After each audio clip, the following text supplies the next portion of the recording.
শীতের দিনে পিঠে খেতে কার না ভালো লাগে বন্ধুরা। সামনে যদি থাকে এইভাবে রংবাহারি পিঠে তাহলে তো কোনো কথাই নেই। এইভাবে পারফেক্ট রংবাহারি পিঠে বানানোর সহজ পদ্ধতি আজকে আপনাদের সঙ্গে শেয়ার করতে চলেছি। নমস্কার বন্ধুরা, আমি সুজাতা, আপনাদেরকে আমার চ্যানেলে স্বাগত জানাচ্ছি। প্রথম থেকে শেষ অবধি ভিডিওটি দেখার জন্য আপনাদের কাছে অনুরোধ রইল। যারা আমার চ্যানেলটিকে সাবস্ক্রাইব করেছেন তাদেরকে অসংখ্য ধন্যবাদ। যারা আমার নতুন বন্ধু হয়েছেন তাদের কাছে অনুরোধ, প্লিজ সাবস্ক্রাইব করে দেবেন। তবে চলুন বন্ধুরা, রংবাহারি পিঠে বানানো শুরু করি। প্রথমে একটি পাত্রে নিয়ে নিচ্ছি ময়দা, সুজি, চালের গুঁড়ো আর নিয়ে নিচ্ছি নুন। দিয়ে শুকনো উপকরণগুলোকে প্রথমে ভালোভাবে মিশিয়ে নিতে হবে। এরপর অল্প অল্প জল দিয়ে একটি ব্যাটার তৈরি করে নিতে হবে। যত ভালোভাবে ব্যাটার তৈরি হবে পিঠে কিন্তু তত ভালো হবে। যে কোনো জিনিসের মাপ যদি ঠিক থাকে তাহলে সেই জিনিসটি পুরো পারফেক্টভাবেই তৈরি হয়। এখানে আমি নিয়েছি 1 কাপ ময়দা, হাফ কাপ সুজি আর 1/4 কাপ নিয়েছি চালের গুঁড়ো। এবার এইভাবে অল্প অল্প জল দিয়ে একটি ব্যাটার তৈরি করে নিচ্ছি। ব্যাটার পারফেক্ট হলে পাটিসাপটা কড়া থেকে খুব সহজেই উঠে আসবে। ভালোভাবে ব্যাটার তৈরি করে নিয়েছি। এই যে দেখুন, এইভাবেই ব্যাটার তৈরি করতে হবে, খুব বেশি পাতলা না আর খুব বেশি ঘনও না। দিলেই পাটিসাপটার পিঠে পারফেক্টভাবে তৈরি হবে। এবার একে ঢাকা দিয়ে কিছুক্ষণ রেখে দেব। এবার পিঠের জন্য পুর তৈরি করে নেব। তার জন্য এখানে আমি নিয়েছি দুধের সর। 3-4 দিন ধরে দুধ থেকে তোলা দুধের সর আমি ফ্রিজে রেখে দিয়েছিলাম, বাইরে থাকলে নষ্ট হয়ে যাবে।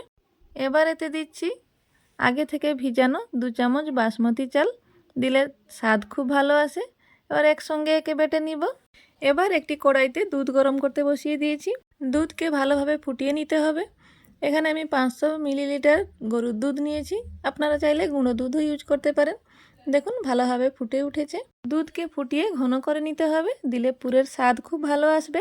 এবার এতে দিয়ে দিচ্ছি নলেন গুড়। নলেন গুড় না থাকলে আপনারা চাইলে চিনি দিয়েও পুর বানাতে পারেন, তাতেও স্বাদ খুব ভালো আসে। এখানে আমি 2 চামচ নলেন গুড় দিয়েছি, দুধের সাথে ভালোভাবে মিশিয়ে নিয়েছি।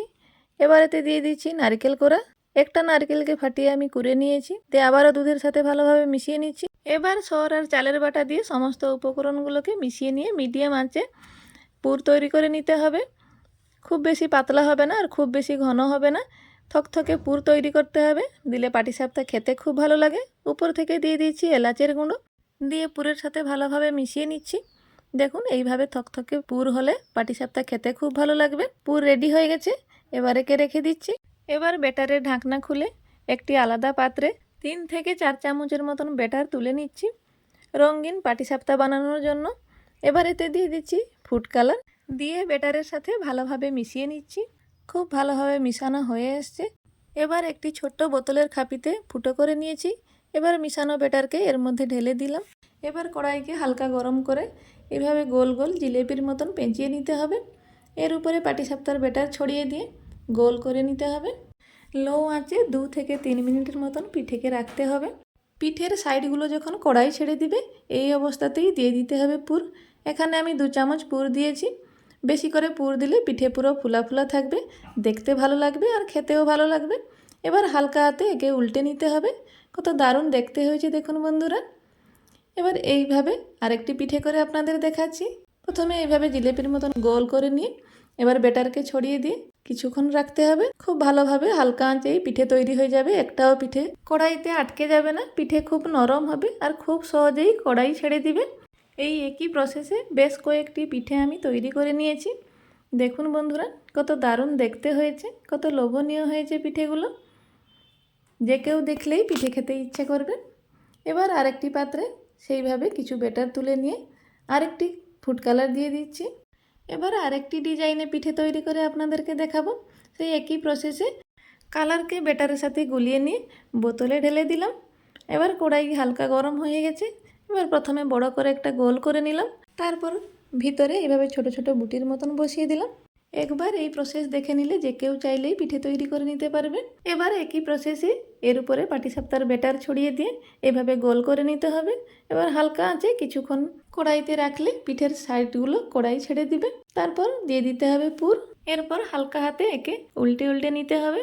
দেখুন খুব ভালোভাবেই তৈরি হয়ে গেল পাটিসাপটা পিঠে। এই একই প্রসেসে এই ডিজাইনের বেশ কয়েকটি পিঠে আমি তৈরি করে নিলাম। এই পদ্ধতিতে একবার পিঠে বানিয়ে আপনারা দেখবেন, খুব সহজে আর পারফেক্টভাবেই পাটিসাপটা পিঠে রেডি হয়ে যাবে। আজকে দুটো ডিজাইনে পিঠে তৈরি করে আপনাদেরকে দেখালাম। কমেন্টে জানাবেন পিঠে কেমন হয়েছে। এইভাবে আরও নতুন রেসিপি দেখার জন্য আমার পাশে থাকবেন বন্ধুরা। দেখা আছে পরের ভিডিওতে। ততক্ষণ আপনারা সুস্থ ভালো থাকবেন। জয় জগন্নাথ।